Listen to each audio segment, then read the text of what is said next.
Hi guys, Shopee haul lang no. Meron akong in-order sa Shopee, dumating kanina.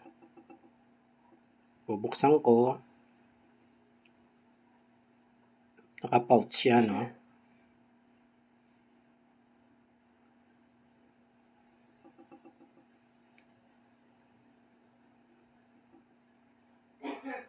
Dalawang set to no, tigli 5. Ilalabas ko na.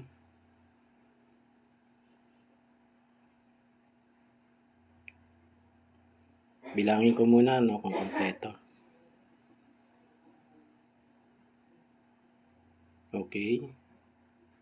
Dito sa isa. Okay, kompleto din no.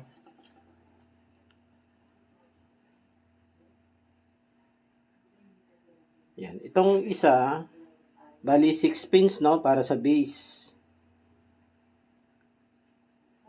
Tapos ito namang kabila, 3 pins para sa balance no. Yan. 150 ano, pesos. Kasama na yung shipment fee.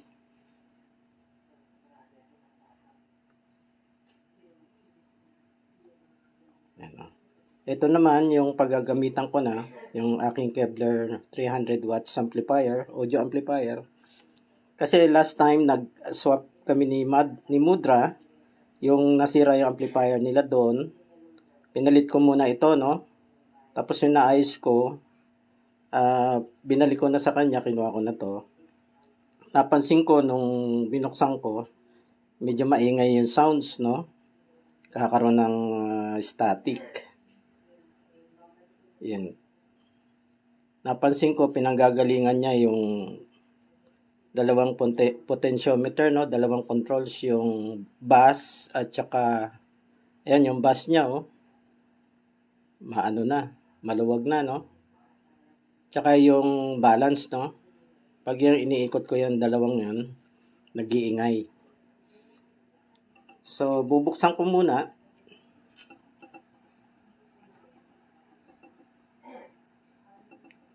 Yan, maraming tornilyo, no? Meron pa sa ibabaw. Dalawa. Isa gilid, dalawa yun, no? Sa likod, 3.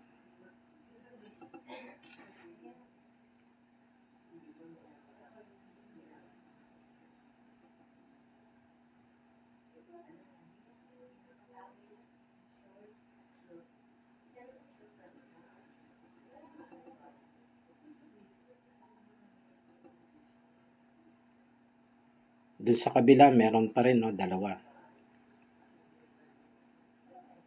Para maiangat ko na yung cover niya. Yan, tanggal ko na yung cover. Ayusin ko lang muna. Yan na yung itsura sa loob, no? Yung kanyang motherboard, ayun, no? Itong heatsink, may 4 na power transistor.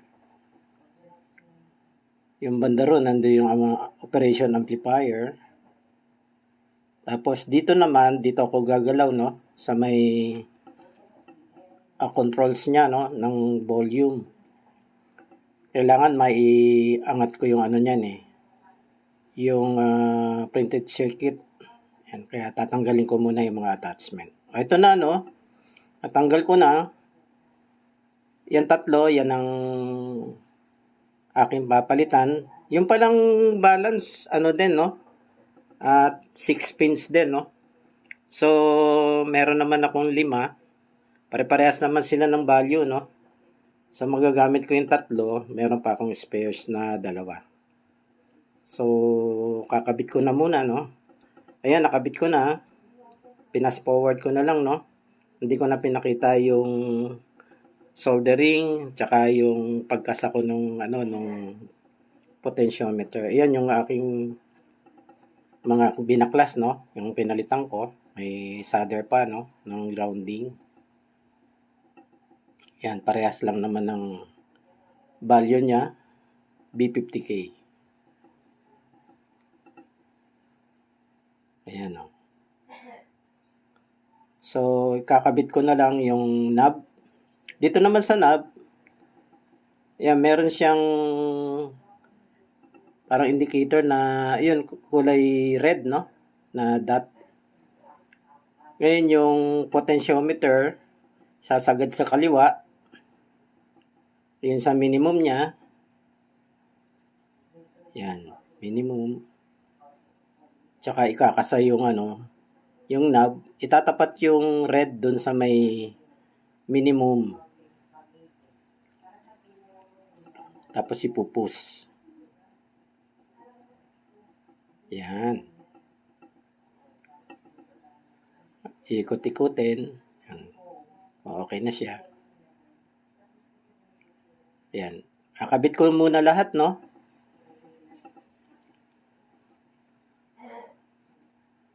Yan, pati yung pala, no, na baklas din yung kanyang volume control. Master volume control, no? Yan. Yan, okay na yung balance, treble and bass. Meron pang meron pang ibang kakabitan. Same method din, no? Same style din sa pagkabit ng knob.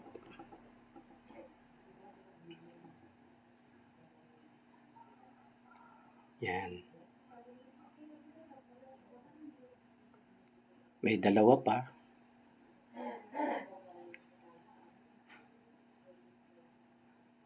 Yun, okay na. Pihit-pihit. So kung hindi nyo naman gagamitin yung yung mga controls, isagad nyo lang muna sa sa kaliwa, Katulad ko, music lang ako. Yan yung tatlo lang. Yung balance, treble and bass, tsaka yung master volume control yung aking gagalawin, Yan, okay naman siya. May ikot. Lagyan ko muna ng power, Kung walang nasira sa aking pagkakabit.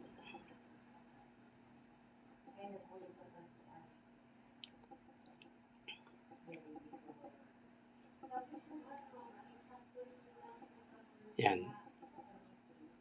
Power on, okay. Nag-ilaw yung display, Yan, sa display ko, pwede ako may selector button dyan, Pwede ako mag-select ng input source, ABC, Bluetooth, tsaka FM radio station. Nakailaw naman yung aking master volume control. Okay. Yung intelligent fan andun sa sulok. Yan, pagka mainit na yung board, na yan, maandar na yan, automatic na andar.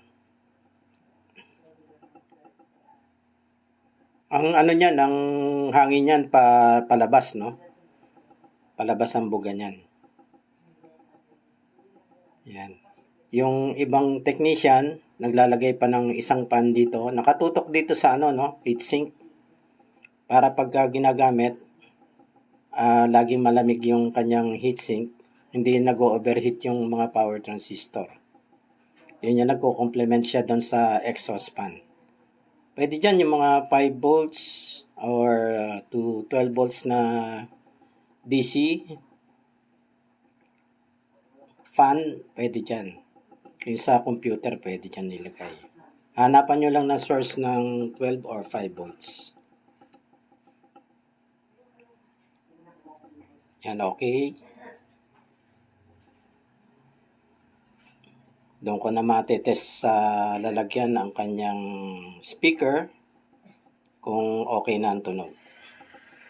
Pero bago ko siya tatakpan, tingnan ko muna kung may DC voltage niya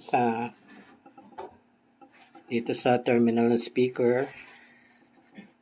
Dapat mababa lang yan, para malinis yung kanyang speaker. Ayun, 0.016 volt, okay na yan.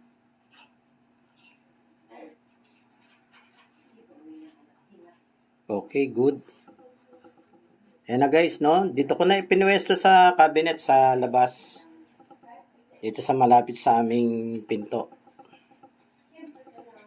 Yung Kevlar, dito ko nilagay sa ilalim. Tapos yung dating nakalagay doon, nilagay ko sa ibabaw yung LG. May mga ano kasi doon ng paninda. Tapos eto, in-upgrade ko na rin yung aking extension outlets, no? May individual switch na siya.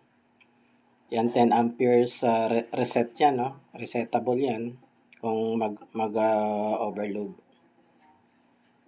Then yan, kanina pa ako naka-connect sa kanyang Bluetooth. Tapos ang source ko is YouTube. Okay na siya, na-test ko na kanina, no? Hindi ko lang pwedeng lagyan ng sound, baka makapiright eh. Good, okay yung mga materials na nabili ko. Check out nyo na lang sa Shopee, no? Sa Shopee app kung may app kayo. Yan. Working siya. Tested